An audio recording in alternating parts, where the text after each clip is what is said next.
প্রথমেই অভিনন্দন ইস্ট বেঙ্গল ক্লাবকে। তারা এত বছর পর যে আইএসএল চ্যাম্পিয়ন হলো তার জন্যে আমরা আন্তরিকভাবে মোহনবাগান ক্লাবের তরফ থেকে অভিনন্দন জানাচ্ছি।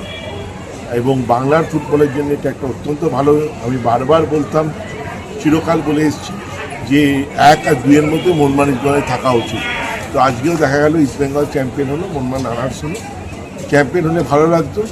আমাদের শেষ কয়েকটি ম্যাচ আমাদের পারফরমেন্স অত্যন্ত ভালো হয়নি, মানে সন্তোষজনক নয়।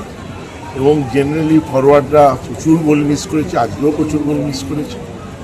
তো এখান থেকে আমাদের শিক্ষা নিয়ে পরের বছরের আমাদের টিম বিল্ডিং ঠিক করে করতে হবে। এবং আজকে আমার ব্যক্তিগতভাবে মনে হয়েছে কোচের কিছু সিদ্ধান্ত নিয়েও প্রশ্ন আছে। তো আমি আমাদের বোর্ডে এই নিয়ে আলোচনা করব যে আমার মনে হয় টিম বিল্ডিং এবং টিমের অনেক পরিবর্তন দরকার।